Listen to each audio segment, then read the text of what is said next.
welcome back to the Whatnauts review show number 223.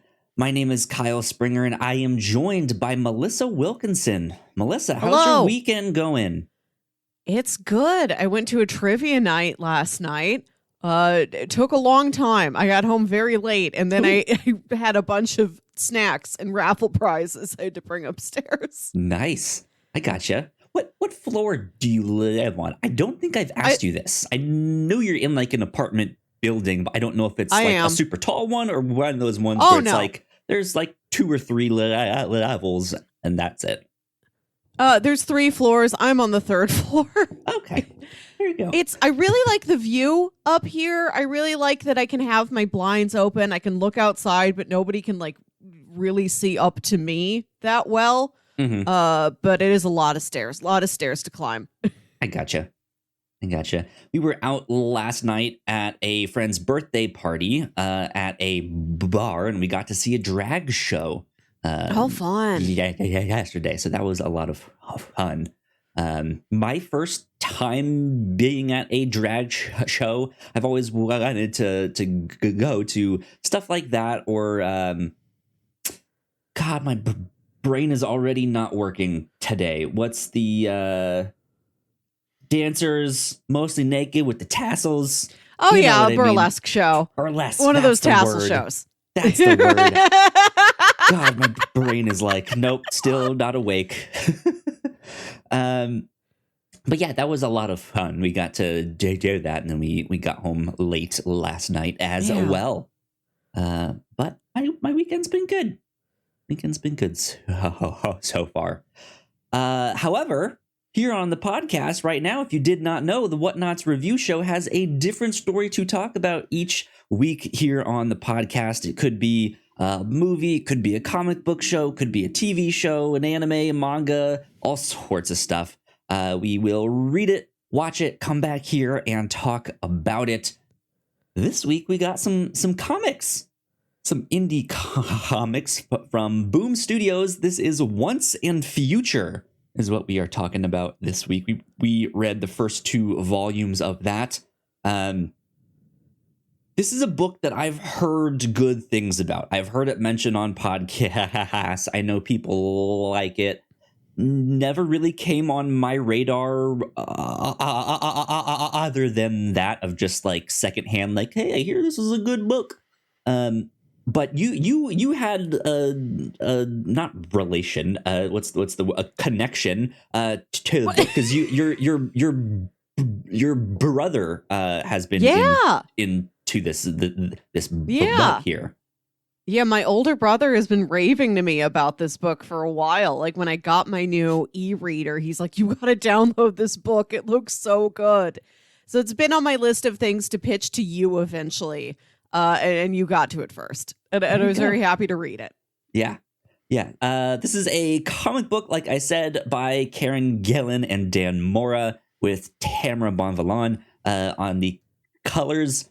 And boy, what colors? Yeah. That man, if nothing else, read the book for the colors alone. It's a book that looks fantastic. If you're into like Arthurian legend and myth and all that stuff, this might be a book that you want to check out.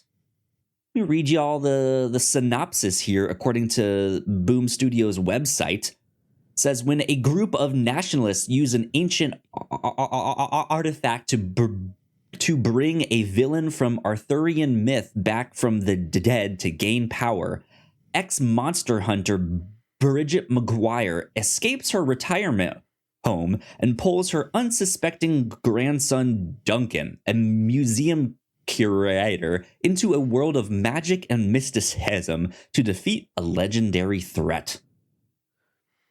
I think that's a great pitch.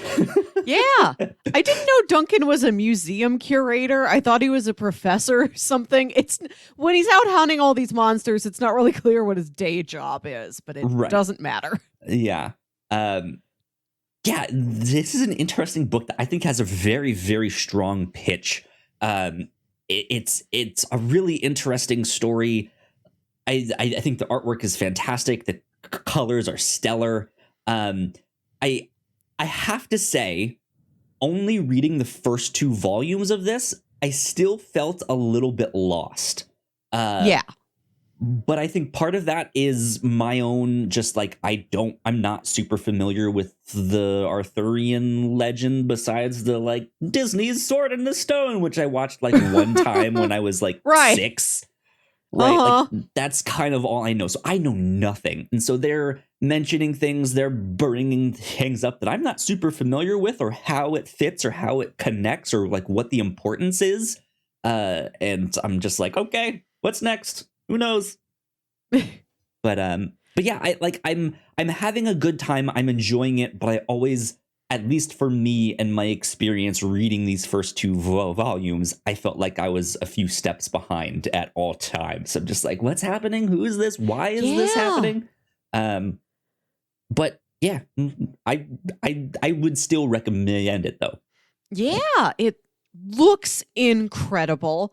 It's a fun read. I really like the character designs. You do like the characters, but it is very fast paced. Mm-hmm. And I do like the premise that these Arthurian legends are real. And if you live your life in a way that archetypically matches theirs, if you behave the way they behave, if like this character's dad is dead and your dad is dead, if you kind of emulate that character, or if circumstances lead to you mirroring that character, then you like have their power. Yeah, you It's a can really cool kind of like premise. metaphorically become them. Yes. Yeah. I like that a lot, but I wanted it like a little bit more clearly laid out. I wanted it somebody to like really quiz Bridgette on it. Like, okay, how does this work? What do we need to get it to work? When does it not work? Can we pick anybody from like any legend? Are we limited only to Arthurian legend? How far out can we do this? Can somebody be Scheherazade? Like, are all cultures, legends, and literature available to us? That or even like, are there like spoofs and adaptions of Arthurian legend that are somehow available? That'd be kind of strange to see. What was that Martin Lawrence Black Knight? Right, where he like goes like, is that somehow like available for them to do?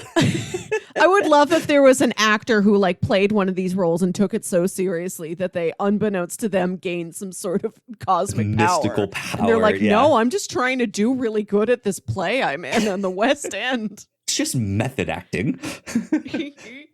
Yeah, it's one I think you should definitely check out, if not keep an eye on. I have a feeling reading this as a whole, like in entirety, will help out a lot of people to kind of digest it and understand it all at once. Whereas if you read it month to month, or if you only read like 1 or 2 volumes at a time, there might be some like, oh, okay, what was happening? Who is this again? What's good going on here? Yeah. But I think currently there's only 4 volumes out right now. Okay. I was going to ask. It's still fairly new, but it's been around for a bit. But yeah, I mostly have nothing but good things to say about this. I liked it a lot. I just and I wish I knew more. I think this is one of those circumstances we're only reading like 2 volumes because we only give ourselves a week. That's the structure of our show. Sometimes we do feel like something's missing because something is. And if we got to like volume 3 or volume 4, we would have a richer sense of what the story is. And maybe we would like it a little bit more. Exactly.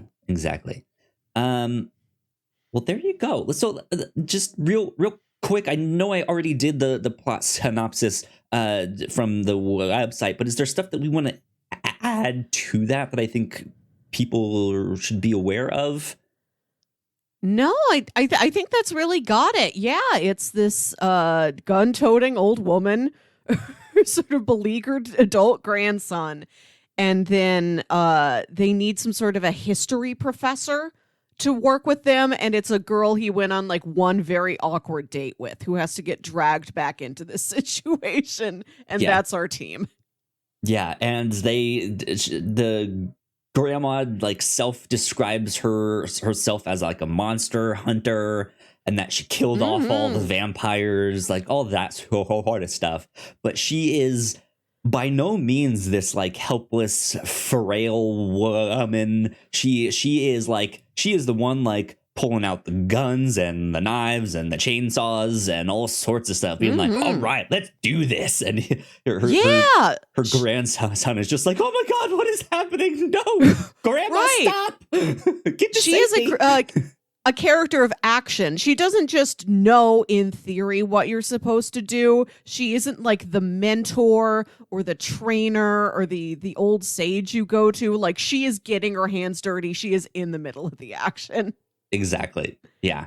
So it's a lot of fun for that too. I think there's some comedy in there just by means of the situations that they get themselves in.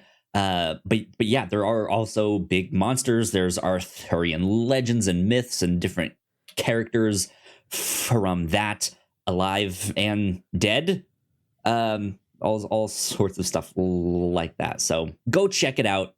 I think that's all that we have to say. Spoiler free so far. So good stuff. We will take a quick break for some housekeeping, and then when we get back, we will dive into these first 2 volumes a little bit more in depth. So we will be right back.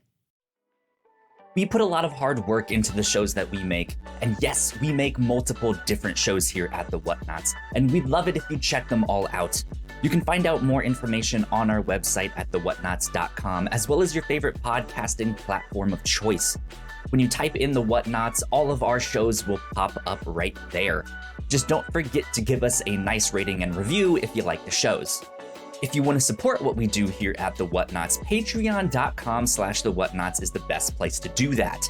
You can support us for as little as $1 a month. You can get all kinds of exclusive content at the $3 tier. You can also get a shout out and a thank you on all of our shows at the $5 tier. You can support us on Twitch by subscribing to our channel at twitch.tv/the Whatnauts, and we would love to have you all join us for our live streams and talk with us in the chat. And lastly, we have merch. If you'd like to grab yourself a shirt or a sweatshirt or a mug or something else, go to thewhatnauts.com/store to pick up some merch today. We are back. A big shout out to all of our Patreon supporters. Thank you so much. Thank you. We appreciate it a ton. It means a lot. Cool things that we have been up to that we want to update you guys on, so you're aware of all the stuff that we are doing. D23 happened, so it's Sunday when we're recording this. It happened last weekend. So we have some trailer reactions to some of the Marvel stuff, as well as National Treasure, Edge of History. Yeah. We were excited about that one. Go check those out. That's on our YouTube page under the Reactor Core. Last week and the week before here on the review show, we had Shame Timber, in which we pitched movies and such that were on our list of shame that we hadn't seen them. And it worked out these past 2 weeks that we both had not seen the movies that we watched. We watched the Godfather trilogy and Titanic.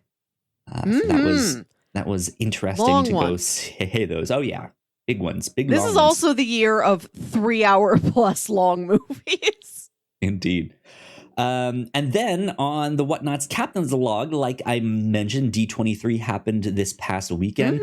Melissa, you and I tried to play some bingo with Comic-Con and D23 and what we thought would happen at the Marvel panels and all of that stuff. So like a month ago or so, we made our bingo cards with all our predictions. And this past week, we looked at them to be like, well, did we get any bingos? We had some correct predictions. We got some things right, yes. But we didn't get an entire bingo's worth of things right. But it was a lot of fun regardless. But yeah, that's the cool things that we've been up to here at the Whatnot. So please go check all that stuff out. And yeah, that being said, let's get on with the spoilers. right, spoiler territory for Once and Future. Yeah, so I kind of want to start out with what I said of just like I always felt like I was 10 steps behind on this. And the reason I cited was mainly, I think, because I'm not super familiar with Arthurian legend. I know the gist. I know the very Americanized reductive takes. Right. But I'd never read that stuff in school, never read Beowulf, never did all of that stuff. So yeah, when Beowulf shows up, I'm like, wait, that's Arthurian myth? I thought that was a completely different story. What's happening here? It is separate, which is, I really like what they did with Beowulf. I love that suddenly Beowulf from the ancient poem, maybe one of our oldest forms of literature, Beowulf, shows up and they have to, he's trying to fight them and they kill him. They're like, phew, now we're done with Beowulf. And then Grendel shows up. And they're like, oh no, how did they defeat Grendel in the book? Beowulf killed him. And we've already killed Beowulf, so now what do we do? Yeah, I like that. But yeah, that is a separate, it's from the same area. It is Old England. So it is the myths of Old England and that area. It's not just Arthurian myth then, right? I think so, but like I do also wish the book would have been a little clearer. Like I wish Duncan would have just stopped and asked his grandma, okay, what can be real and what can't be? Because like us in the audience, I feel like we also need this. We need like a little bit more of the ground rules laid out for us. Yeah, because it was interesting to me because when we meet the grandma and she does kind of give us the gist of like, yeah, I used to hunt monsters, all that stuff. I killed all the vampires. At first, I didn't even think about that. But then, like, looking back on the book, I guess vampires are Eastern European, right? Like, is that... So that I think approximately. So that would fit for, like, European myth. Stuff like that, which I guess that makes sense. But yeah, since I didn't think of that, Beowulf was the next big thing, and I guess I had it in my head that yeah, this was like supposed to be solely Arthurian myth, and so I was a little bit confused with that, and was like, I thought this was separate, and then I was like, I wonder if there is some like smaller connections that people have made between the two stories that like, oh, maybe this is just like an alternative version of the story from a different culture or something. No. But like it's all stuff that I'm just not familiar with, so I'm grasping at straws and stuff like that. I don't know. I was an English major. I have read Beowulf, and I still had moments when I was lost. I knew the Beowulf stuff, that I all got, that I remembered well enough. But I know the names of everybody in the Arthurian legend. I've seen Monty Python and the Holy Grail. Sure, yeah, same here. We all have. But brave Sir Robin didn't show up in this, so I felt like I was missing something. Right, there's no coconuts. Nobody confirms how much like a swallow can fly with, how much weight it can carry. Luis's knee. I didn't know where I was. Go around like weighing the sparrows in a coconut. Yeah, like I also have a basic knowledge of Arthurian legend. Like I knew the name, the Fisher King.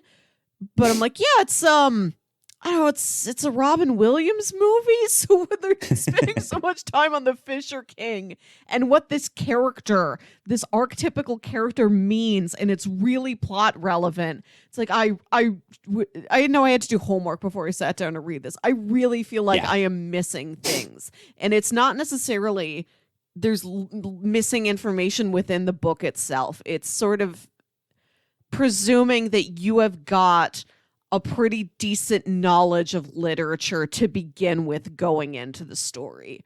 I don't think either of us had. I I like that though. I like that. I do admire it. Yeah. It's treating me as if I am smart. Unfortunately, I am dumb. But Right. Well, you're smart about lots of things. This book just wasn't about Gundams. So right, yeah. It's not like post-crisis era DC universe.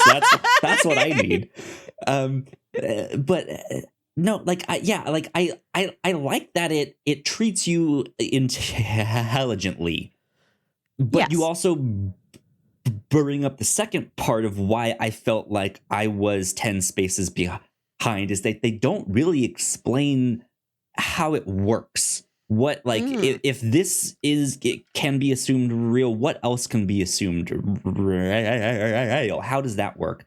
I think there is a line in there that the grandma does just say, like, it's best to just assume that they're all real.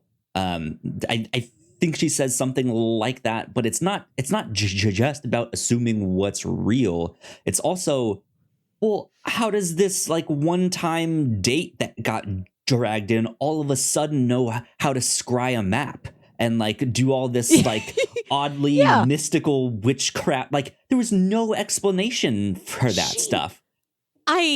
She got a bunch of old papers. And like somewhere in like these old books and papers and scrolls, I guess she learned. I do wish we saw a little bit more of her process of her learning to adjust to this. But I do like what she actually does. I wish I had the backstory behind it, but I love that her method of scrying is that she takes this like a bunch of pins, a bunch of like straight pins like you use when you're sewing, and she dumps it over a large map, and all the pins will like collect as if magnetized to one specific spot on the map. And then she'll call them up and be like, guys, there's a monster coming there tonight. Yeah. And I love that for centuries ago, whatever line that this family is a part of has been killing monsters for centuries. And there's all these old laws on the books that say if somebody shows up to a crime scene and says this, you leave them alone, you let them do your business. And that's cool. And I love that, this Rose is this woman's name. And Bridgette refers to her as the M of the group if they are James Bond. Like, you're the one who gives us our missions. Like, you're the one who figures out what's in danger and what we're supposed to do. And she will, like, call a local constabulatory and say, like, one archaic code phrase, and they'll just know, because it's part of some ancient law in the books. Yeah. Okay, this is none of our business.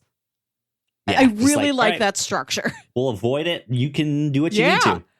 Yeah, that is neat. I do like that kind of secret society monster hunter, almost like Van Helsing. Like, who knows if he'll show up somewhere in this?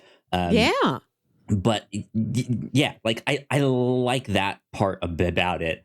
Like you also see what's the main character's name again? What's the grandson's name? Duncan. Duncan, yes. Like you see him get attacked by so like the first like monster that is summoned is basically King Arthur himself, and then he gets a Galahad. Is that right? That's the one that he gets the first monster there. See, I'm not sure which one's which, but he gets his like main knight and sends him after these monster hunters, and that's who they have to fight at first. But then immediately after that, I think it's like the start of volume 2, he's hunting some kind of like fairy creature, and it's like, man, I will never look at mushroom caps the same again. Like, and then just moves on. So like it's unclear about how much time has passed in between that. It seems like some time has, but it's not great at telling you exactly how much. Because there are times it seems like, could be months down the road that nothing has happened, but there were points of it I was like, this seems like it's all happening in the same weekend. Like, I don't know what's happening here exactly, but then they'll say something that contradicts that. And so I was a little bit confused as well as with like the flow of time of just like how quickly is all of this happening, or not? How slowly is this all taking place? So it was stuff like that left me very confused. And I kind of wish the book had a slower pace because I felt like it started like in the middle of the action and did the whole like in media res thing. Yeah. But the kind of point of that is to then go back and explain how you got there. Yeah. And this book never feels like it goes back to explain how it got there. You don't, even like in the break between like volume 1 and volume 2, you don't feel like you have a chance to really catch your breath. It does move very fast. And I do like an in media res beginning. I like a fast paced beginning, but then there needs to be a moment in like issue 4 or something where it's like, okay, so let me lay out some ground rules for you. Let me really dive into what's happening. And I really wanted a time like that. Like it's England. Don't you guys have like tea time? Can you sit down? Can you have like some tea and biscuits? And can you tell me more about what's going on for a couple minutes? Exactly. But that being said, holy moly, the artwork in this book is incredible. And this is what my brother was saying. He's holding up his Kindle and he's like, look at how neon this is. Yes. That is, I think, the biggest thing that I was not expecting with this book. Right. Like when I think of like Arthurian legend or like knights and castles and all that stuff, like I don't think I would describe this so much as sword and sorcery, but it's sword and sorcery adjacent, maybe. Yes. Like I think of more greens and earth tones and stuff like that. Yeah. This book, like you said, very neon. It's like that neon green, like Mountain Dew neon green, like witches bubbling and like bright brew, fuchsia and like bright orange, pinks and blues, and all sorts of stuff. And it's beautiful. It looks great. Dan Mora's artwork. I've seen his stuff on some like Batman stuff that he's been joing. I like his artwork a lot. It is both realistic and stylized to a point that he can make his characters be very expressive. And like when they get into action scenes, there's all sorts of like weird ways they're moving and their mouths and their eyes are like and stuff like it's a very kinetic book, and I like that. But yeah, the colors specifically are just to die for. They look so good. It reminded me of when I was in middle school, a new mall opened up and it had a golf course in it called Putting Edge. And I think there were several of these That's great. across the country, which is why I bring it up in case anybody else had their own local Putting Edge in their own mall.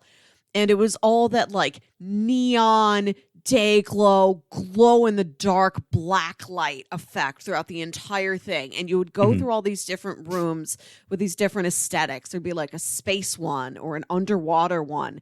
And there was like a medieval dungeon one with like knights and dragons in these neon lights. And this took me right back there. It's just this one specific room in this one specific mini golf course from my youth. Yeah. Man, yeah, the artwork is fantastic in this book. I cannot say enough good things. Bravo to Tamra Bonvillain, to Dan Mora. This book is gorgeous. I love the character designs. I really like Bridgette's design. She's got this cool like side part hair. It's very nice hair for an older lady. I love that we got to have an elderly protagonist.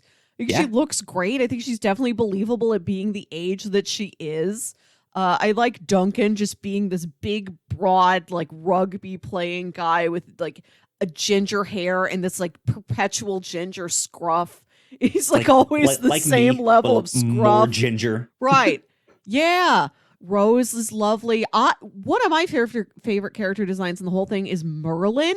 When we see Merlin, he's like this tall, like stick straight, lean guy wearing these long robes that go like all the way down to his feet, but they're sleeveless robes. And he's got like kind of muscular arms, I guess from like wielding his staff around or something. So he's this tall, thin, straight candle of a man in like sleeveless robes with buff arms, giving you wisdom. He also has this like really wiry beard, real thick but wiry beard. And I've never seen a Merlin quite like that. I really dug him. He's also more of an antagonist from what we've seen so far, which I'm not super familiar with Arthurian myths. So I don't know how much of an antagonist he played in some of these things, or if he was meant to be or could be perceived as that. I'm not sure, but like, that was it was an interesting role to see him play. The character design was neat. I think something else to note is that when some of these characters are brought back, they're not brought back looking normally, if that makes sense. Like they are kind of zombified or decaying, or you can see like their skull, or you can see this or that. Like there's this kind of like evil dark nature to them that I think is really interesting to see. And the title of the first volume is The King is Undead, which is neat. And so I was expecting, just based off the title of that, there to be more like zombies in the book. I don't think that's necessarily what we're getting at here, or he's going to be like, I'm going to raise a zombie army and England will be mine once again. But it's just the way they draw these characters are really, really neat. And I'm interested to see where this book goes and how it is like.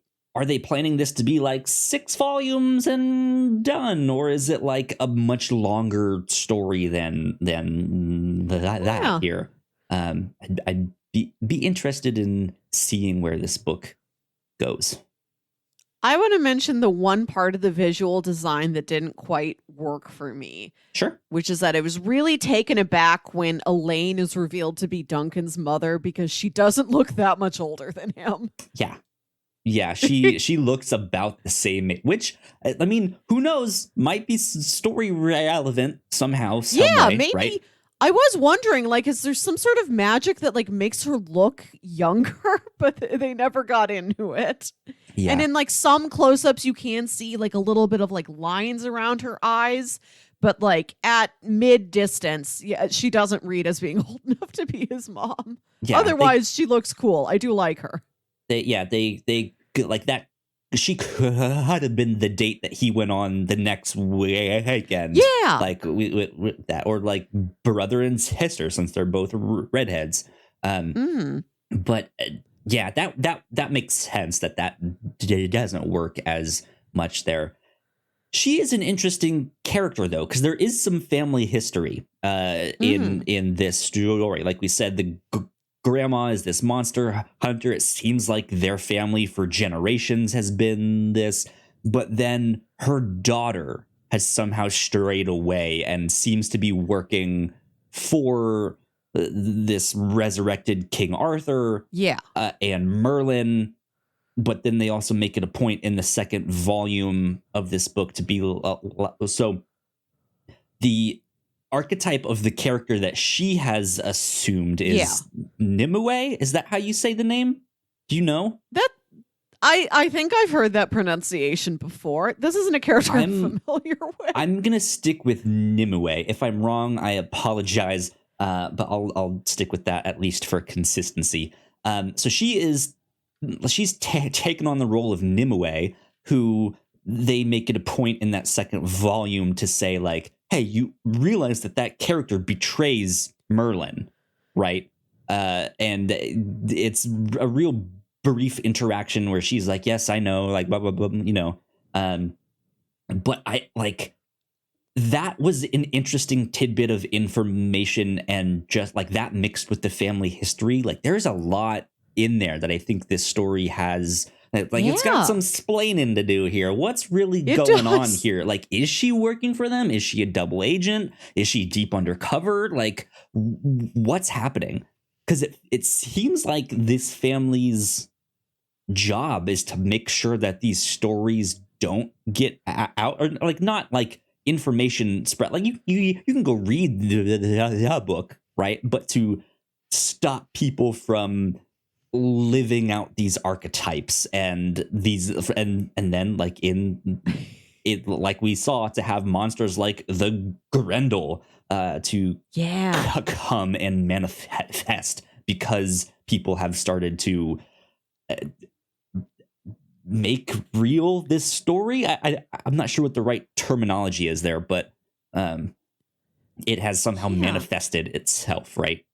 And they were like, all right, well, we got to go clean this up. They're like damage control, where they're just like, all right, no, stop. Let's play whack-a-mole. Yeah. So that's what Bridgette and her husband always were. And then they were raising this daughter to follow in their footsteps. And she... they like pushed her so hard she like went over the edge to the other side. Like, no, I think these monsters should rise up. We should all serve like a demonic back from the grave King Arthur. I'm gonna bring that about. I'm gonna leave my son with you, and I am gonna go off and have a new son to embody the role of, I think it's Galahad. She's like, I need a different archetype of son. Yeah. And that's how the spell is going to work in the long term. There's a lot I wish I knew about the mythology of this story. Like the actual mythology, like we have in our real world. We've both said we don't really know enough about the King Arthur tale. More about the mythology within this book and how its magic works.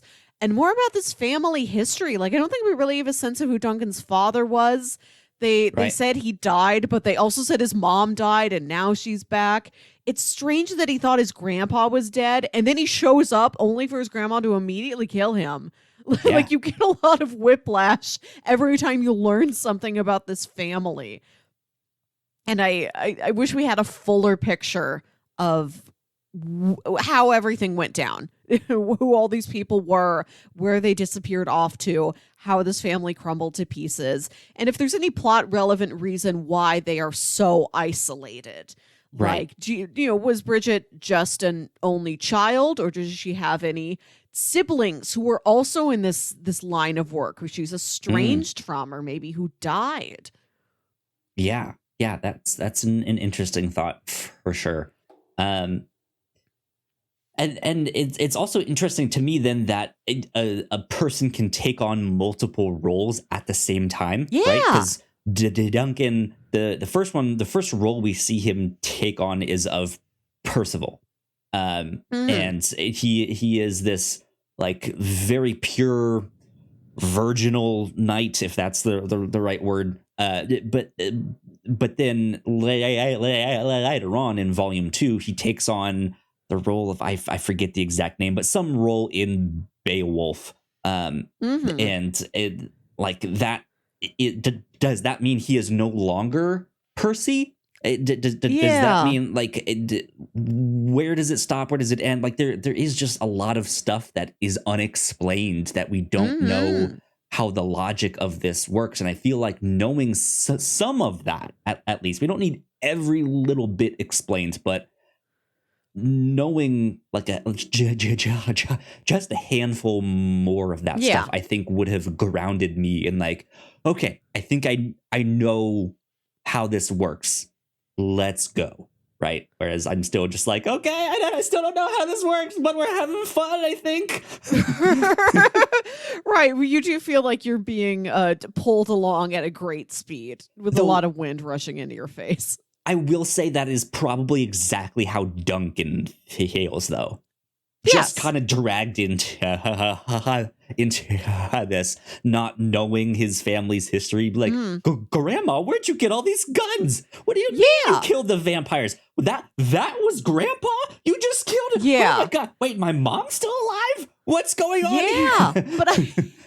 But you don't know. Either it doesn't happen or it doesn't happen on screen, on page, where Duncan sits down with his grandma, like, okay, walk me through everything. Like, either he never does that, so we don't know, or he does learn things in the interim time between pages and they just don't fill us in. Yeah. Yeah, it's an interesting one for sure. I'm still curious as to what Arthur's goal is. I mean, I'm assuming at the end of the book, or not necessarily at the end, but his goal, I think, is to take over. But like that, it just, to me, that seems so finite, if that makes sense. Like, I feel like there has to be something more to that besides just, okay, I'm king. I'm king again. That's it. Book done. It's like, okay, king, like once and he's... then you want to do what? Right? Like, that's what I want to know. Yeah, like after he's taken control of all of Great Britain again, is he going to want to conquer other parts of the world? This is a very, very localized problem. And I do kind of appreciate that the world, we don't know if the whole world is at stake, but Great Britain is in trouble because of Great Britain related issues. Right. Yeah. Also, what an interesting time for us to read this book too. This past week is the week that the Queen of England passed away, and we know, or you had mentioned to me that there is like they have some code word to like express something to like the news anchors, something. I'm not sure all of that stuff, but just we'll get an interesting time for us to read a book about who gets to rule England next. Is it going to be zombified King Arthur? Find out next time in Once and Future. But yeah, this was good. I had a lot of fun with this one. Yeah, I want to talk about one of my favorite adventures they go on, which is when I think Grendel comes to Bridgette's home, this communal home she lives in with several other older folks. I don't know if I classify it as a nursing home, but yeah.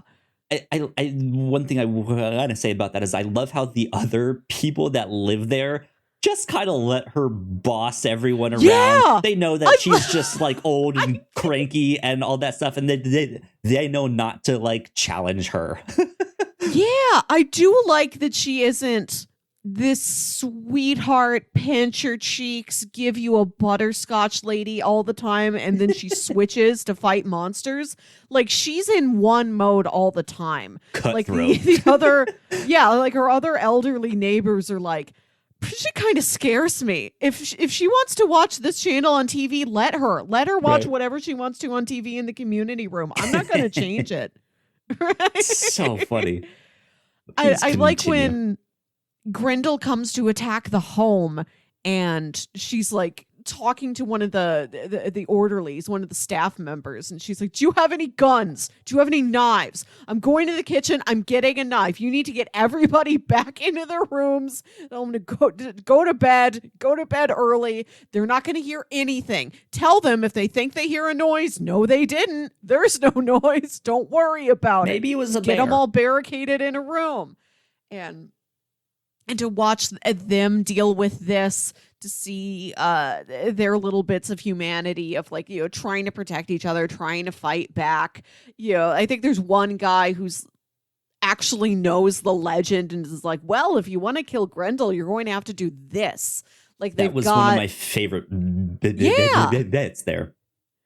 I like that scene. I like that Duncan and Rose are like so far away. It's just Bridgette by herself trying to fight off this monster with like none of her usual weapons.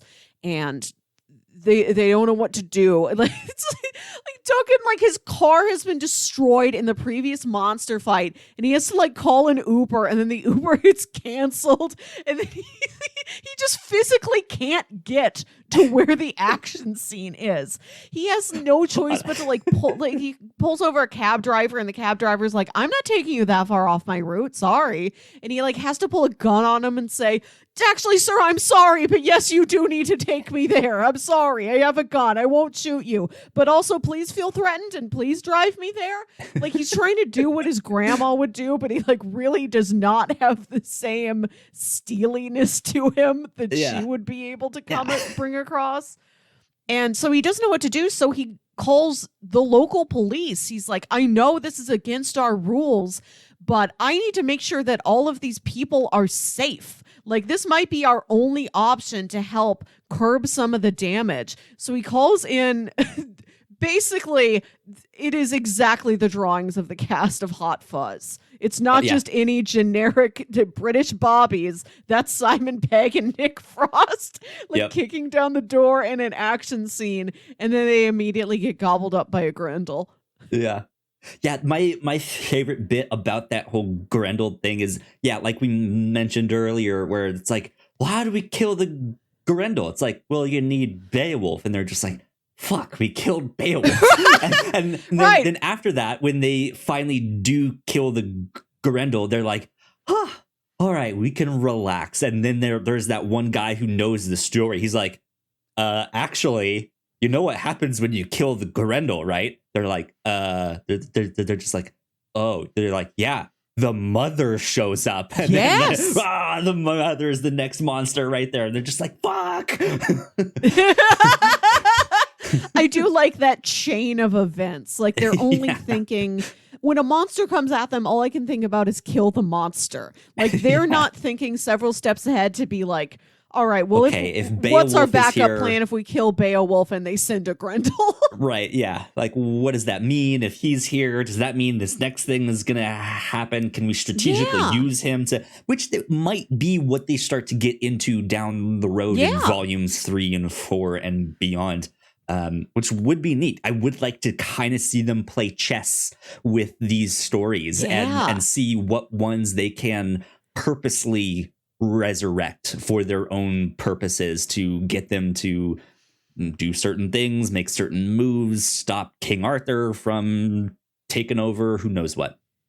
And that would be really fun to see. So this is the most exciting part of it, is how many different mythological and fictional characters could show up within the limits of this story. And we don't know exactly what the limits are quite yet. We don't know who we're in store for. Could a character like Jack the Ripper appear because there's so few facts about him? He is more legend than man. Are we going to meet? Is it strictly these like larger than life, regal, powerful, cosmic, monstrous figures, or are they just going to meet Oliver Twist once? I'd love to see him meet Sherlock Holmes. I was wondering, with this British focus, if they get into Shakespearean stories, like you could get the characters from like Shakespeare's history plays, but like, one of his most famous works is like Romeo and Juliet is set in Italy. Hamlet is set in Denmark. If it's a non-British character by a British author, can they appear? That's interesting to think about. Yeah, that's a good question. And like, how contemporary can it get? Is there a limit? Are they going to meet Bridget Jones in her famous diary? Yeah, can they meet James Bond? That's my question. James Bond. Well, see, they mention James. They do Bond in more of a story for. Yeah, like there has to be, because like when do you consider a story a classic, or like, okay, this has reached legendary status, and then there is a like a more, I'm not sure if recent is the right word, but like what like how do you then also determine what an instant classic is? Like one that is such a big hit that like, oh, this is gonna be around for a long time. Like this is an instant classic. does that affect things somehow, some way? It's interesting to think about. I also want to see more of like how these laws got enacted in there. Like, what is the early history of this? Is there some kind of shadowy cabal of fictional, historical, legendary, mythological characters that put all of this together? Or was this just a bunch of powerful people against those legendary myths and stuff? Or who knows? But like I like this idea of them playing with stories kind of coming to life and what that means and how it can change reality and change your future or how you think about certain situations. Right? Or just like how it can change you to act in a different way. Like Duncan going into that like swampy part of the thing in volume 2 feels very much out of character for Duncan, but he's also assuming a different character's role in that. So there is this kind of like he can transform into this other character and do things that maybe he wouldn't necessarily do. I like that the way you need to defeat your enemies is to LARP. Like that is your greatest weapon. You RP somebody to death. I would love if they went to like a reenactment village, like how here in America we've got Colonial Williamsburg, one of those communities where like it's like a living historical exhibit with the people like embodying these citizens of that time and like living as they lived. Is there this pocket of like living history that they're going to encounter somewhere in England? Did they go to a Renaissance fair that lived so real that it has summoned something into their world? Yeah. This book I think has so much to just dig into. Like I really feel like it is rich with all sorts of stuff that this can explore, and I think that is one of the most exciting things about this book is that I feel like I only saw the tip, if that makes sense. Like I just started to see like just a small hint at what this book will be or can be. Which is interesting, and I like that a lot. Yeah, as frustrating as it can be that we don't have a clear enough picture of what's going on yet, everything they have introduced is so fascinating, is so compelling. It does make you want to ask a bunch of questions. You do really want to know what's going to happen next. What are the possibilities here? What can this grow into being? And again, I'm sure if we just read more volumes, we'd have some of our answers. We'd probably know, yeah. I think this could be one of the series that I do return to in my own time outside the podcast to see how everything keeps going. Especially if your brother is so into it. Oh, I could just to it. I could have just called him. Yeah. We'll just hold Tim up to speakerphone and we're like, Tim, explain what's going on. Good stuff. I think that's kind of all I have to say on Once and Future. I also liked the design of the book itself. I read this on Comixology Unlimited, but I like the treatment of like the interstitial, like, okay, you just read issue 5, let's go to issue 6, and just the like black pages with the dark gray ink and these like bright like yellowish orangish like just big font of Once and Future as it's all on there. It's like that looks neat. That looks so cool. It does. And like we said, this is one of the prettiest books we've ever read. And I think it really does shine in the digital format when you've got that kind of glow of an e-reader screen to accentuate these neon colors. Absolutely. I'd like to pick it up and see what it looks like on paper too. Absolutely. Cool. Well, if we have nothing else to say on that, let me pull up our bingo cards to see if we got any kind of check-in that we can do on this.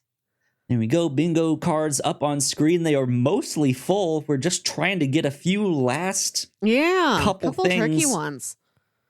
I don't think I have any that I can mark off. Nothing. Yeah, the one that like I could see potentially happening in this book somehow is like reaction of an animal to judge trustworthiness, but did not happen here in this book. Okay, so that was our quick bingo check-in. We're down to the wire. It's hard to get these last few ones unless we pitch things that are like specifically like I'm pitching stories that have a spaceship AI because I want to mark that one off my thing, right? We, in the last couple weeks of the year, go for it. I would love to see pitches that are just about spaceships AI.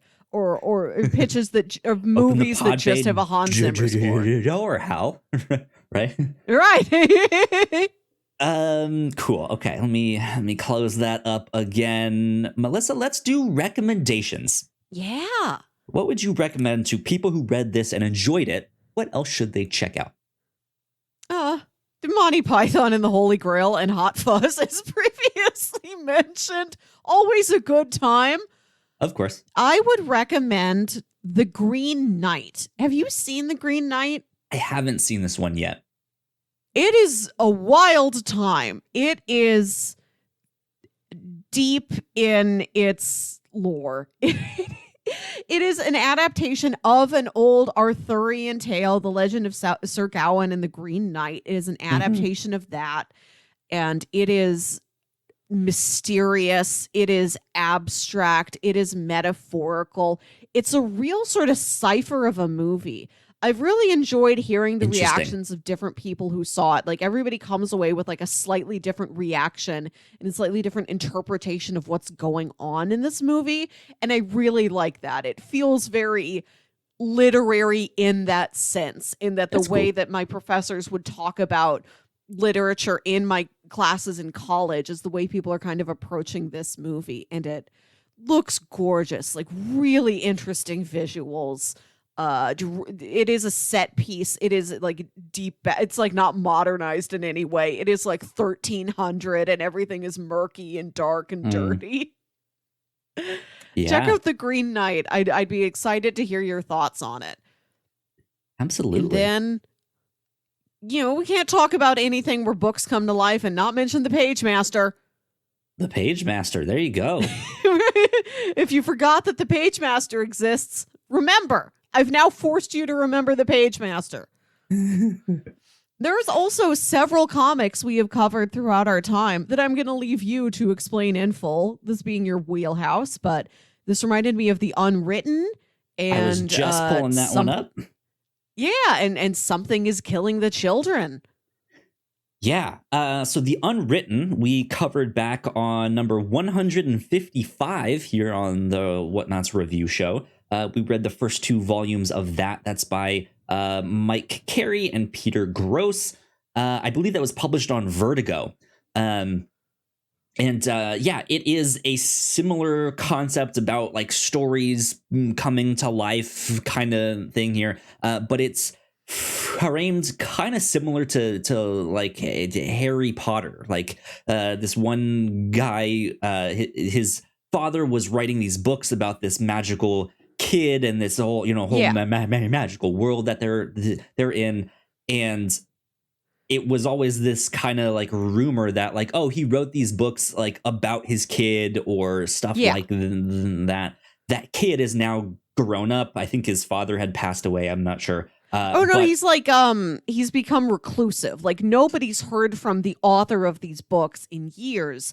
So it's his son who's become this sort of avatar of this boy wizard everybody loves and stuff like that. Yeah. Yeah, he's become the face of this beloved literary series. Yeah, and what he thought was just these books that his dad had written. He's kind of slowly learning, oh, maybe these were real somehow, and I don't understand that, but all of this stuff, and then it gets into like this like a multiple stories becoming real and them jumping into different stories.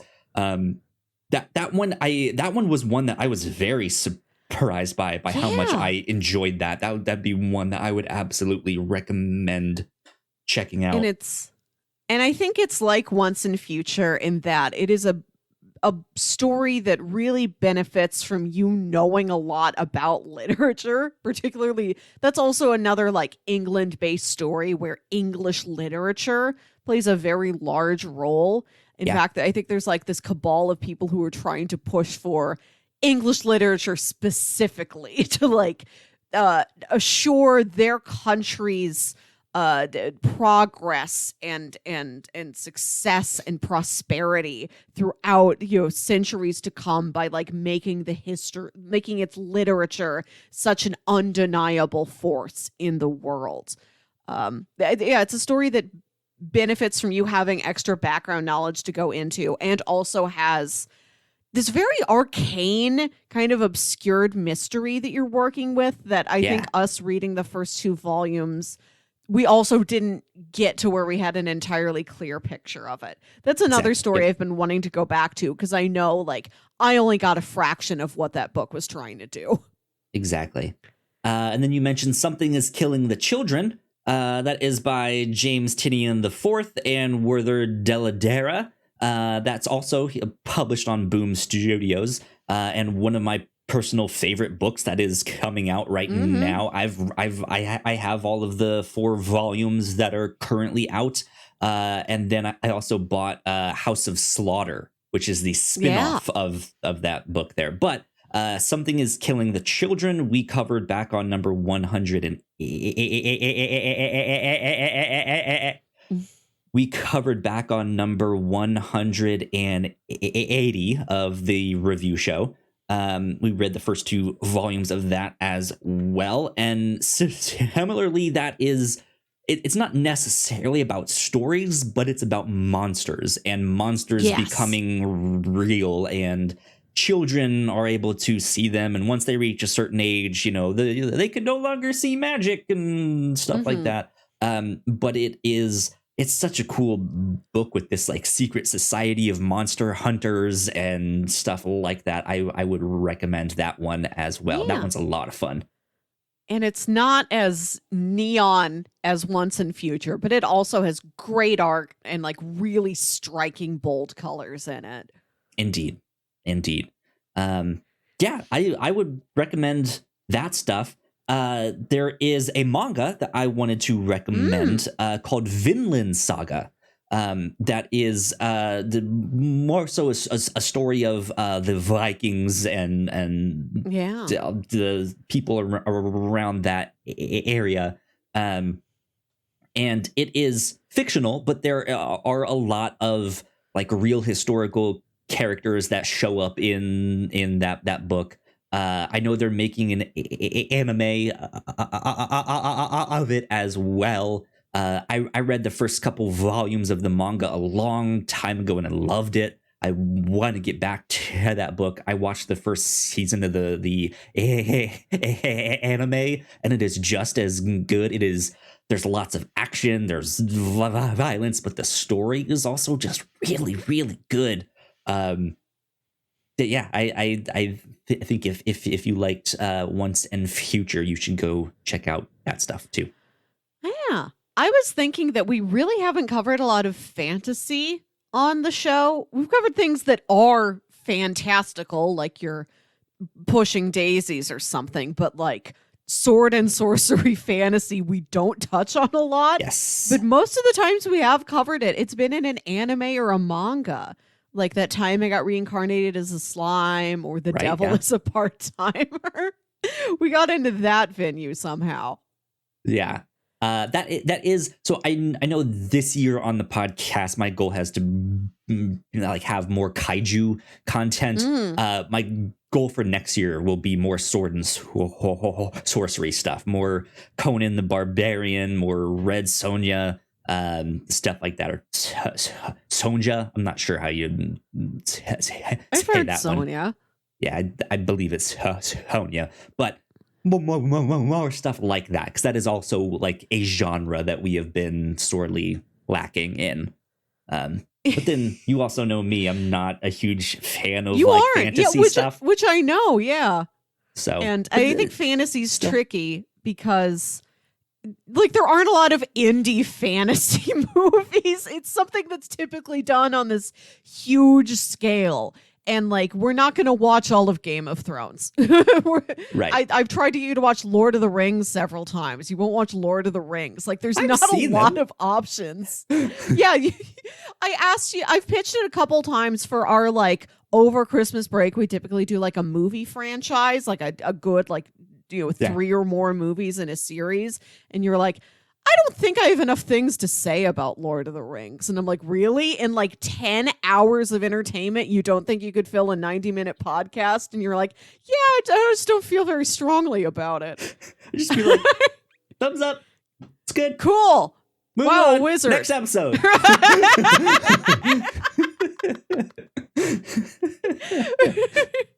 But sci-fi stuff. Now I can talk about that forever. Right. Anyways, we'll see what we can find. Yeah, we will get some more fantasy stuff here on this show, indeed. But yeah, that is it for recommendations. Next week on the show, speaking of kaiju stuff, we start our next bit of end of the month specials. We are reading a comic called Kaiju Max. This is all available on Comixology Unlimited. In one way or another, it was a little bit confusing about they have like volumes 1 through this, but you can get the single issues of the last couple of stuff. It's all on there in some way, shape, or form on Comixology Unlimited. If you are a subscriber to that, you can go check it out, as well as Kindle Unlimited. It's all on that. But this is a prison story where all the prisoners are kaiju. And I pitched this once before on the podcast for us to just read like the first volume or 2, but it works out that the next couple months here, when we do our end of the month specials, that will take us right up to the end of the year. I have heard fantastic things about this book. I think it's also a really creative, interesting concept. I'm excited to dive in this book, Kaiju Max. So there you go. But Melissa, I know you have some pitches ready for the week after that. Yes, we will be recording that on October 2nd, and October is wall to wall our spooky month. We will be checking. We would normally be checking in with Kaiju Max at the end of every month, but we always save last weekend in October for Halloween. So we will actually talk about that first week in November. So my pitches for our annual horror month are some short franchises. So horror film is a genre defined by franchises. Long-running, decades, a dozen or more movies with Freddy or Jason or Michael Myers. How many times have we conjured? How many times have we purged? There's many, many things. You pick a franchise and it could go for like 4, 5, 6, 12. So many movies for so long. Leprechaun 17. Right. Everybody goes to space. We're not dealing with that. These are all 2-movie franchises. Maybe they're going to go on and make more. But for right now, you watch one movie, you watch the sequel to that movie, and you're done. Okay. So first in our 2-movie franchise pitches, the sequel of this series came out in the last couple of years, like since you and I have been podcasting. And I remember you mentioning that you saw the trailer in front of some movie that you went to see in the theater. And you're like, how are they making a sequel to this? I don't understand why this is happening to the protagonist again. And that is Happy Death Day and Happy Death Day to You. Yes, okay. Okay. In Happy Death Day, released in 2017, this is a dark comedy slasher film where a college student must relive the day of her murder over and over again in a loop that will only end when she discovers her killer's identity. Very much a classic Groundhog Day scenario. Spoiler alert, at the end of the movie, she solves the Groundhog Day. And then there's a trailer for a sequel where it's happening to her again. And you're like, what do you mean again? How again? Yeah. And neither of us have seen this sequel. So this is our chance to find out how again. Yeah. Indeed. Indeed. Pitch number 2, Escape Room and Escape Room, Tournament of Champions. Okay. I like that idea. Escape room stuff. This is from 2019 and 2021. 6 strangers are given mysterious black boxes with tickets to an immersive escape room for a chance to win tons of money. Being locked in several rooms with extreme conditions, they discover the secrets behind the escape room and must fight to survive to find a way out. I have seen clips from the first movie, and it's got really impressive set design. Like, there's all these different themed escape rooms that they are trapped in, and it's the classic, you think it's just a game, but no, you're in real danger. And like, there's all these inventive threats. Like, one room, maybe you're slowly being drowned, and the other room, you're slowly being frozen. And all the physical sets of these rooms, all the practical effects going on look really impressive, really inventive. Okay. So there's 2 whole movies of that. So many scary rooms we could see, Kyle. Classic out of the frying pan into the fire scenario. You've escaped that room. Haha, you're in another room. And pitch number 3. So you know about me that I don't like dystopias. And I don't care much for zombie apocalypses. But one thing I do like is Jesse Eisenberg. So pitch number 3 is Zombieland and Zombieland Double Tap. These movies came out in 2009 and 2019. A very interesting time interval between 2 sequels. With America infested with hordes of decomposing zombies from end to end, one of the few zombie apocalypse survivors, known as Columbus, manages to live to fight another day on his way back to Ohio to check in on his family. Surrounded by mayhem and destruction, Columbus joins forces with the no-nonsense pro-survivalist Tallahassee, bent on continuing the dangerous road trip through Armageddon.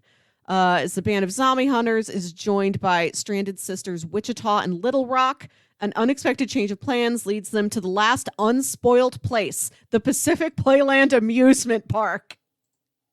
I also love theme parks. I saw the first one of these movies in the Dollar Theater near my college. I remember like not being a fan of zombies at large, but I liked some of the choices that the movie made. I thought it was clever. And I'd be curious to revisit it and find out what's in the sequel. Why'd they come back and make a sequel 10 years later? Yeah, I've seen the first one of this too. I like it a lot. I want to say it's kind of like a cult classic. I don't know if it's reached like cult status, but it's also not really reached like classic status. It's in like a weird like gray area classic where it's like at the very least it's a solid 7, maybe an 8. It's good. It's entertaining. Bill Murray shows up in that first one. Incredible. But yeah, I remember them working on the sequel for so long and it just kind of being in development hell. And then it kind of coming out and I just didn't really hear anything about it. And so I moved on. But yeah, I think though, Melissa, we need to go with pitch number 1. We need to go with Happy Death Day and Happy Death Day to You. I have not seen either of these. I think you've seen the I've seen the first one. You mentioned, It's fun. It's a really great, well-toned horror comedy that excels at both parts of that genre. I've heard good things about this series. I don't remember if it was like good things about the first one and then the sequel was just okay, or if it was like the first one was okay and like actually good things about the sequel. Like I wasn't expecting there to be a sequel, but they made it work. I've just heard good things. I'm not sure how that is attributed to which film there. You don't know the ratio of good things right. to which film. I remember us discussing the trailer of that second one when they released it, and me just being baffled at like, what? They made a sequel? How? What? Why? So I think we need to bring that full circle and make that a thing. Good. I'm happy to revisit the first one and see how the second one plays out. I was also thinking that the Groundhog Day loop is a type of time travel, technically, that we haven't covered before. We've talked about a lot of time travel stories, but we haven't talked about this format before. Exactly. And you know me, I'm a sucker for time travel. So, yep. There you go. Good stuff. Yes. So next week, Kaiju Max, we are reading the first 2 volumes. It is 6 volumes total. So we are reading the first 2 this next week. And then the week after that, like we just said, we will be watching Happy Death Day and Happy Death Day 2. It's Happy Death Day, the number 2, the letter U. U. Yes. Yeah. Okay. Happy Death Day to you. Good stuff. So with that, Melissa, where can the people find you on the internet? You can find me on Twitter and Instagram at Wilkywit. That's WILKYWIT. And listen to my other podcast, Saturday Morning Obscurities. This is a show I co-host with my brother Jams about weird old kid shows you feel like only you remember. Our latest episode is on a new show on Netflix called Dead End Paranormal Park. It is a very queer-friendly show about a haunted amusement park. I've actually Jams really loved, and like, I only watched the 2 episodes we covered for this show, but I really enjoyed myself. It's cool, especially as a theme park fan. There's a lot of really specific theme park knowledge in that. So this one time we covered like a new show that Jams wanted to get some more eyes on. He really loves it. Really wanted other people to check it out. Cool, sounds good. If you guys wanted to stay up to date with me, I am at Yo Kyle Springer on Twitter. And if you would like to stay up to date with all of the stuff that we do here at the Whatnauts, we are at the Whatnauts on Twitter. So please go like, share, and subscribe. That would help us out a ton. We got another video over there for you to check out. Go click on that one. Go subscribe down there, all that good stuff. This has been number 223 of the Whatnauts Review Show. We will see you all next time. Bye. Bye.